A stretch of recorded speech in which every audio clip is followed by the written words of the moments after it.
Yo, what is up? We are back, and today's going to be a little bit of a different video. We are not going to be working on the M52 240 today. We'll be working on something different, and that's going to be the car behind me, which is the red car. It's just a KA, you know, just a good old OEM engine. Came like this, but it doesn't run. The reason it doesn't run, little backstory, is that my friend drove it like 3-4 hours to a track, and well, it ran great. Like there was no problems at all. It ran flawlessly. We camped at the track, so overnight, you know, it was fine. Next morning, started up just fine. First lap out, maybe second, he spins out and the car just stops running, and it just won't run the rest of the event. We were like working on it the entire event, and just no luck. So there was a lot of wiring problems before that event, and we thought they were all fixed, but it seems like they weren't. So it kind of caused some problems, and the car had to get towed back 3 or 4 hours, and it just was not a good time for him. But I think we're hoping to fix a lot of these problems. We know it didn't run at the event, but a lot of things have changed since it stopped running, which may cause some problems, but I'm hopeful that we also solve some problems. In a previous video, I might have done a brief overview of what the car's got and what's going on with it. But just to recap, KA dual cam, it's just a stock, you know, setup. Nothing really special up here. So the interior is pretty much stripped completely. But other than that, you can notice there's a different fuse box. We don't have the OEM fuse box there. We don't have OEM switches, or all the OEM parts are going to be here, but the wiring is all different. We've got a battery relocated kit, which I've already installed, so the battery will be in the back. That makes things a little bit easier. And it also has a PDM. So a friend of mine was working on this, but they bought a house and got busy, so I'm having to take over, which is unfortunate for me, but I think it'll be a good learning experience. So I've done wiring before.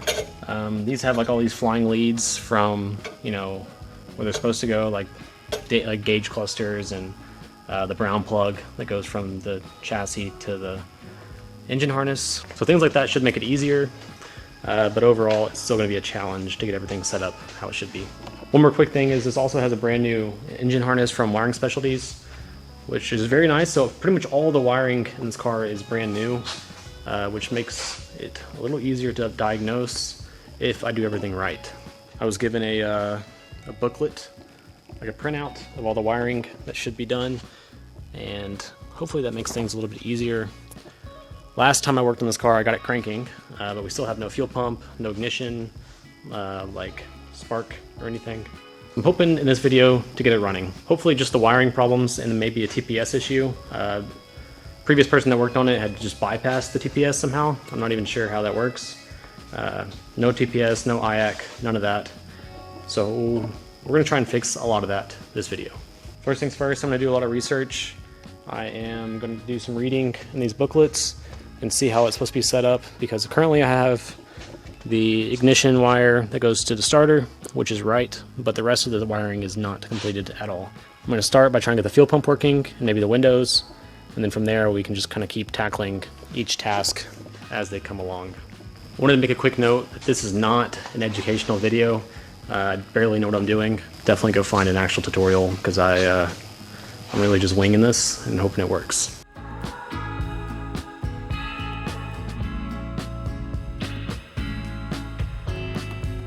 Alright, it's the next day. I've actually got the car running last night, but it was only running on starter fluid, and it was like kind of getting started a little bit here and there without the starter fluid, but it just seemed like it wouldn't start up completely. But I've come in today and I have fixed it. It runs and it starts, but it's kind of a rough idle, and I'll kind of explain what's going on. So last night I had to do a couple things. First, we weren't getting a fuel pump, and that was an easy fix. All I did was test for a ground at the relay, and we weren't getting one, so all I did was add a ground, and this is switched fuel pump power or ground. Super easy fix. And then there's 2 other wires I had to run. So these 2 wires are to the ECU and like ECU backup, and then also a constant ECU, and that is switched on with this wire, which is double E, so it'll focus, and that goes to the switch panel. So with switch panel on and then ignition on, all I have to do is crank the car and it'll start up now. Though I said there's a little bit of a loophole, and that is because of the math. So it would not run, it would kind of get some pops and bangs with the math plugged in, but unplugging it, it starts right up, and I'll show you how it sounds.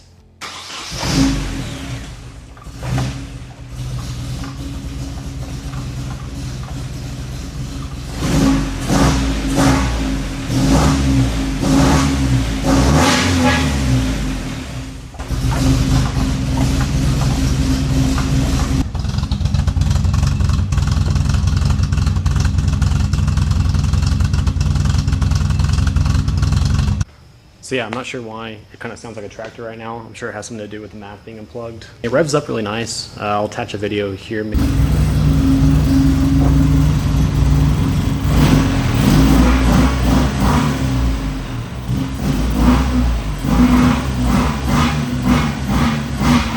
Unfortunately, my other 240 is in the way of getting it out to go drive.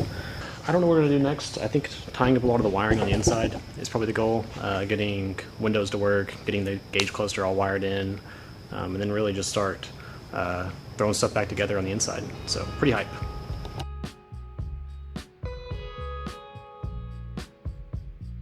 It honestly started running way faster than I thought it would. I only worked on it for maybe like an hour or two, just like looking up wires and seeing what should connect to where. It really helped that I had my 240 right in front of it, the M52 swapped one, just because I could kind of cross-reference like ECU wires and constant power wires and stuff like that. We got all the cluster wired up, which I don't have yet. My friend still has it. That was working on the car before. So I'm gonna get that from him tomorrow, and then hopefully we can start throwing some of the stuff back together in here. So cluster's wired, all these other useless wires, not needed. I need to cap those off or cut them out. And then we've got the wires over here that are needed. We've got some free wires that we'll run to accessories and whatever else we want to run. And I think we're almost done with this car as far as my part. I still need to send it off and get it painted by somebody. But honestly, I just need to drop it off, and once it's out of here, I'll be happy. We also got some cool things like a bandsaw. This thing was a crazy deal. Found a Harbor Freight. It was open box, so that means it was a display unit, and I got it for like $130, brand new, just open box. So super cool. I've also got a little welder. This is a TIG welder and stick, of course. I got my gas, and I'm going to be practicing just putting some seat time in, getting some fabrication skills a little better, get my TIG welding on, and trying to get good with stainless so I can fix up my exhaust on the 240. I think that's going to call it for this video. I did a lot in this car. We got it running, got all the wiring finished up, but unfortunately I'm waiting on a lot of parts, so it'd be better to just kind of get this video out and begin on some other projects. Mostly the Miata is going to be next, and I've got a couple small things for the 240 that actually arrive today and then next week. So there might be some gaps, but I'm going to try and fill them with working on some other things. Before y'all leave, I wanted to, just update y'all on some other things real quick. Me and my friend Brandon finally got the bike running again. His CB550 sounds sick. I'll attach a clip right here.